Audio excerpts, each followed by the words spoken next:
Assalamualaikum warahmatullahi taala wabarakatuh.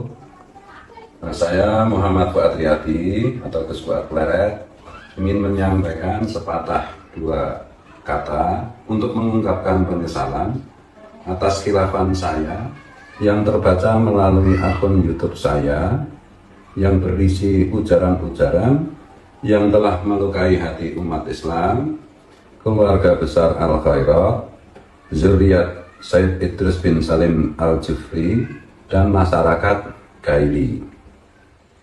Hari ini saya sungguh-sungguh menyadari bahwa saya merasa bagian terkecil dari orang-orang yang sangat jauh dari pancaran matahari Al-Khairat, sehingga tak merasakan betapa terang benderangnya kemuliaannya di tengah-tengah kehidupan bangsa Indonesia. Assalamualaikum warahmatullahi wabarakatuh. Para pemirsa, dalam minggu-minggu ini kita tentu kenal dengan nama Gus Fuad Pleret. Gus Fuad yang berdomisili di Pleret. Dia sekarang sedang menghadapi sidang adat dari masyarakat Islam di Palu. Kasusnya adalah dia dituduh mencemarkan nama baik seorang tokoh Al-Khairat yang bernama Idrus bin Salim Al-Jufri. Nah, oleh tokoh adat, Gus Fuad disidang dan dinyatakan bersalah. Karena itu dia harus meminta maaf. Sebagai seorang kesatria, Gus Fuad ini nampaknya melakukan permintaan maaf dengan membuat video, dan videonya itu juga ucapannya atau teksnya dibikinkan oleh masyarakat di Palu. Selain itu, ada lagi syarat yang harus dipenuhi, yaitu syarat karena melanggar adat. Gus Fuad harus diminta menyembelih kebo sapi gitu. Gus Fuad pun juga memenuhinya. Ini demi cintanya kepada masyarakat muslim, dan dia ingin menjaga maruahnya, ya kalau salah minta maaf. Kalau kita tidak salah, kasusnya dulu ada penolakan Gus Fuad atas pengajuan guru tua Idrus bin Salim Al-Jufri sebagai pahlawan nasional. Tapi saat itu Gus Fuad menolaknya. Dia bukanlah dari keturunan atau zuriat Rasulullah SAW. Itu yang kita lihat. Jadi kita lihat seorang kesatria itu gitu. Kalau dia bersalah tuh dia mengaku bersalah. Bahkan dalam cerita samurai, keluarga samurai di Jepang itu, kalau demi menjaga harga diri gitu, kalau perlu seseorang itu harakiri, bunuh diri gitu. Ini adalah puncak dari seorang kesatria gitu. Kita mengangkat ini, begitulah seorang tokoh agama, pemuka sosial gitu, seperti Gus Fuad Pleret. Lalu kalau kita bandingkan, ada nggak hal-hal jiwa kesatria ini mencintai masyarakatnya, ada nggak pada diri Yusuf Mansur? Jawabannya pastilah tidak. Karena itu Gus Fuad dengan terus terang menyebut Yusuf Mansur itu seorang maling. Memang pada diri Yusuf Mansur nggak ada jiwa kesatria. Kesatria itu arti jujur. Kalau salah ya salah gitu. Ya kan? Kalau dalam cerita dunia filsafat ini, sejarah filsafat di Yunani itu, ada seorang tokoh yang dituduh sebenarnya dia tidak bersalah. Namanya Sokrates gitu. Sokrates dituduh merusak moral masyarakat, dia divonis dengan hukuman minum racun. Kata Sokrates, demi sebuah kebenaran, saya tidak takut mati, dan kalau perlu minum racun. Pengadilan saat itu memberikan dia solusi kalau mau selamat, melarikan diri. Kata Sokrates, melarikan diri adalah sebuah tindakan yang pengecut. Nah, Yusuf Mansur, dia kan bawa simbol-simbol agama, bawa Allah, bawa cerita sedekah, bawa cerita investasi, bawa cerita Darul Quran, rumah tahfiz, dan segala macam gitu. Ternyata itu tidak ada gunanya. Nggak ada gunanya. Itu hanya digunakan untuk mendapatkan uang bagi seorang pengecut. Ya kan?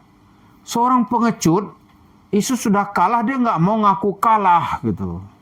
Sudah bersalah, divonis bersalah, dia nggak mau mengaku bersalah gitu. Apalagi bayar, ya kan? Apalagi bayar. Tapi ucapan-ucapan munafiknya nampak jelas. Ngapain ente ke pengadilan? Kalau butuh duit, datang ke aneh. Karena pengadilan bukan bicara benar salah. Dia ngaku itu. Pengadilan bicara duit. Nah sekarang orang datang ke rumahnya, itu gak akan diterima sama dia, diusir. Kita kan datang ke dia, ini orang mau minta, ya duit masyarakat yang di store begitu banyak, mana gitu. Oh dia kabur ini, dia kabur, dia kabur tempat guru-gurunya di Tarim sana, di Yaman, di Hadramut. Dari sana dia buat statement. Masya Allah, Alhamdulillah, begitu-begitu. Jadi ini orang nggak ada jiwa kesatrianya, karena itu dalam diri juga nggak ada kebenaran. Karena itu dia menghalalkan segala cara dan lari dengan segala cara juga. Misalnya nih ya, dia berperkara, pengadilan sudah memutuskan gitu.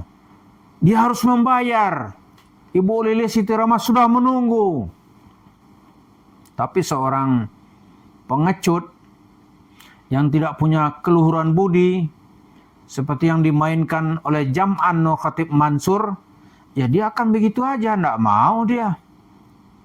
Dia lebih baik bertarung di balik layar di pengadilan daripada dia membayar. Padahal kalau dia seorang tokoh agama, apalagi agama Islam ya, harusnya dia membayar aja, selesai masalah gitu. Jadi kita lihat ini Gus Fuad ini menampakkan kelasnya gitu. Seperti orang meraih brevet gitu, pangkat gitu. Dengan sikapnya ini nampak dia tuh seorang berjiwa kesatria, penuh dengan semangat nasionalisme, membela orang pribumi. Bukan seperti si ceritanya Yusuf Mansur ini. Karena tuh wajar Gus Fuad bilang dia tuh pencuri itu, maling kelakuannya itu. Karena cerita sedekah, ceritanya dengan masyarakat ya tidak jauh dari cerita dunia permalingan.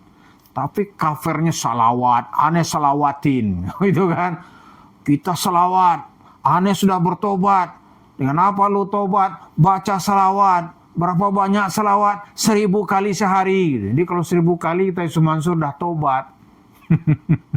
Udah tobat, sesuka-sukanya aja. Karena dia nggak berani menghadapi masyarakat. Saya tuh di kasusnya bergulir di Pengadilan Negeri Jakarta Selatan, hampir tiap sidang tuh saya datang tuh. Bersama rombongan Pak Zaini Mustafa. Nggak pernah sekalipun kita melihat batang hidungnya Yusuf Mansur. Gitu. Nggak berani dia. Takut dia. Banyak yang dia takutkan. Dia takut bukan ke kami. Dia bukan takut ke gembel-gembel ke kita gitu. Yang ditakutkan Yusuf Mansur apa? Ada ibu-ibu, ya kan? Oh, kalau ibu-ibu takut dia ibu-ibu datang mau nagih hutang. Ya kalau ketemu di pengadilan nggak akan dilepaskan. Kalau satu orang dia bisa berkilah, kalau 5 orang ibu-ibu itu bisa lepas dia. Nggak yakin saya. Takut sekali dia. Lagian di depan umum berhadapan sama ibu-ibu, siapa yang sanggup? Ya kan? Ditunggu di pengadilan misalnya, oh takut sekali Yusuf Mansur. Anaknya mau bela, anaknya juga takut gitu. Jadi seperti itu. Jadi apa yang dilakukan oleh Gus Fuad ini sebenarnya pelajaran gitu. Orang bisa salah dalam statement gitu. Iya kan? Bisa salah gitu. Tetapi dia bertanggung jawab atas kesalahannya. tentu bisa selesai cepat masalah gitu. Iya kan? Bisa selesai cepat masalah. Kalau Yusuf Mansur dia nggak mau masalah itu selesai. Dia biarkan aja menggantung, manjang gitu. Dia keluar duit, dia nggak takut. Ya adu kuat lah kan gitu kan. Itulah cirinya manusia yang hanya memikirkan dari masyarakat itu bagaimana meraup duitnya. Dia nggak peduli mau apa akibatnya bagi masyarakat gitu. Bahkan ya ibunya sendiri dia jual-jual kan. Dia nggak ada kepeduliannya. Karena memang yang dia pikirkan itu bagaimana mendapatkan duit, lalu membangun investasi di warung steak and shake. Ya kan? Di warung steak itu dia kembangkan kemana-mana. Seakan-akan orang lupa gitu. Orang nggak lupa, ingat terus. Itulah yang dilakukan oleh Jam'an Nur Khatib Mansur yang berlindung di balik usahanya yang sukses di warung steak and shake. Tapi orang akan mengejar terus karena ini manusia pengecut yang harus diberi pelajaran dalam kehidupan. Terima kasih. Assalamualaikum warahmatullahi wabarakatuh.